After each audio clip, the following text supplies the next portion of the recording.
back to another episode of the Lonely Liberal Podcast. My name is Nick Zankin, and I'm so happy to have you on this lovely Wednesday evening, or whenever you're listening to the show. Man, we got a good one for you today. We're going to be talking about 5 things that the U.S. could have spent its money on instead of the Iran war. Now, obviously, many of you are aware of the hypocrisy of Trump running on American first, no more endless wars, we're going to put American needs first, and then bam, this big Iranian war.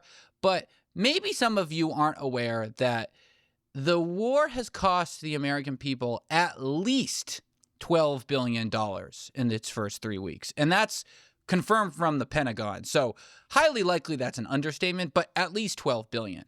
But what's more interesting is that actually there's been a request from the Pentagon for $50 billion more. So today we're not going to be talking about the legality of the war, whether Iran deserved it, or what comes next, or all that stuff. I mean, my God, we've been talking about that.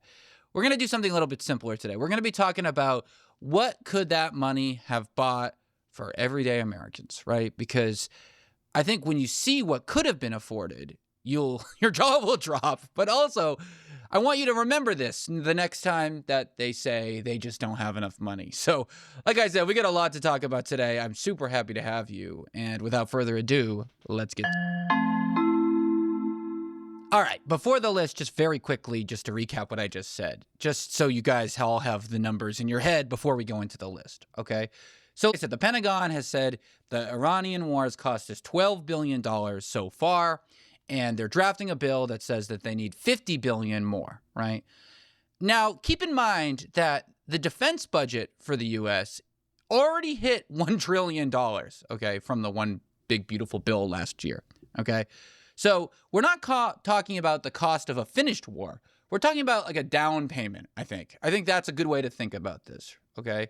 And it is also important to remember these numbers that the same Congress that is asking for $50 billion more dollars is the same one that last year cut Medicaid for 15 million Americans, cut food stamps for 4 million more, and really hasn't funded anything. I mean, right, the whole Doge thing, it was all about cutting. We're going to cut.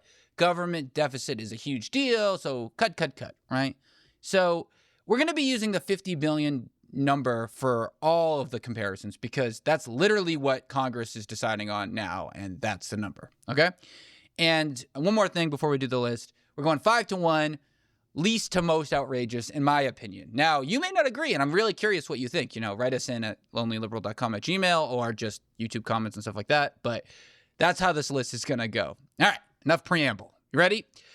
Okay, so number 5 on things that we could have spent our money on instead of a war with Iran is free community college.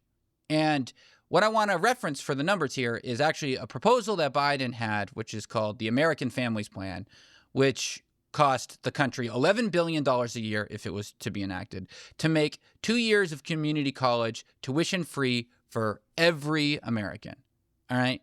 So if we take the $50 billion number that the Iranian war is getting asked for, that would be free community college for 4.5 years.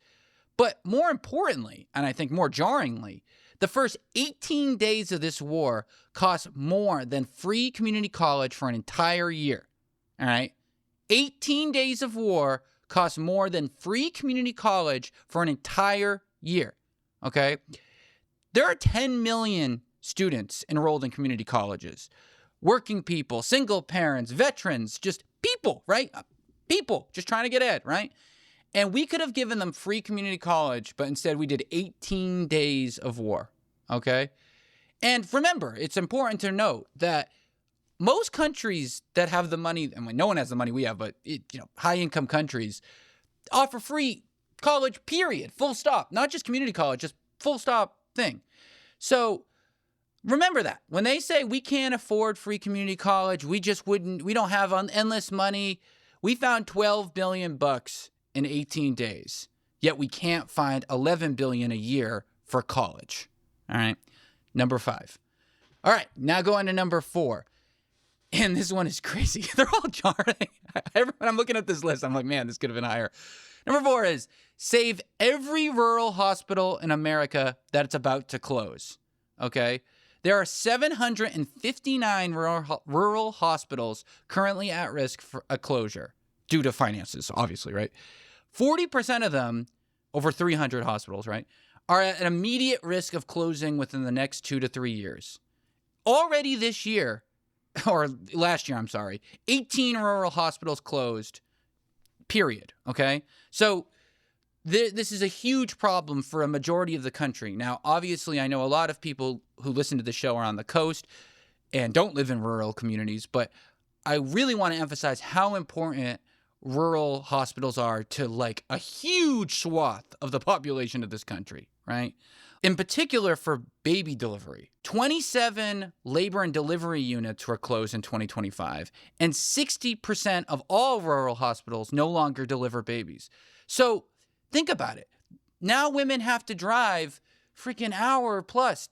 They won't make it in time, and that's a huge deal. So a mid-size hospital costs around $100 million, $200 million for the bigger ones. So we literally could have easy money saved 300 hospitals just in the 18 days of war. So this is crazy. And what's so mind-melting about this, right, is these are red states. This isn't a city problem. These are Trump country, right? Trump counties, I was going to say.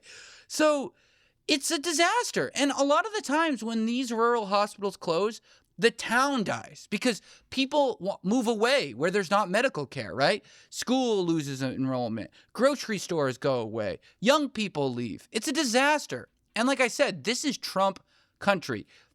In Kansas, okay, 67% of rural hospitals are at risk. In Mississippi, 55. Even Maine, which I say even because it's not like a super red state, is 46. This isn't an immune thing where, oh, I'm safe. No, rural hospitals are a huge thing in America, and we could be saving them all instead of going to war with Iran, okay? When we have a hospital, it stays there, right? $1 billion a day on bombs? Come on, all right? All right. I got passionate about that one, but it blows my mind. Number 3. Restore the food stamps for the 4 million Americans that they just cut, right? The same reconciliation bill, right, that funded $150 billion in new defense spending last year, right, OBB, cut SNAP for 4 million Americans.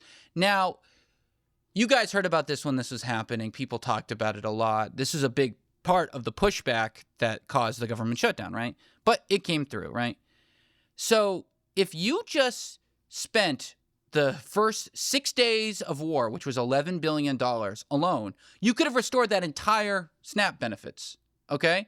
So when you think about this, it's not a hypothetical thing where like, oh, it's just a spreadsheet. No, literally Congress right now is debating if we should put $50 billion more towards war, okay? So they have a choice. Now, not oftentimes do they have this kind of choice, but right now they do, where they, instead of funding SNAP benefits, are deciding to fund this Iranian conflict, okay?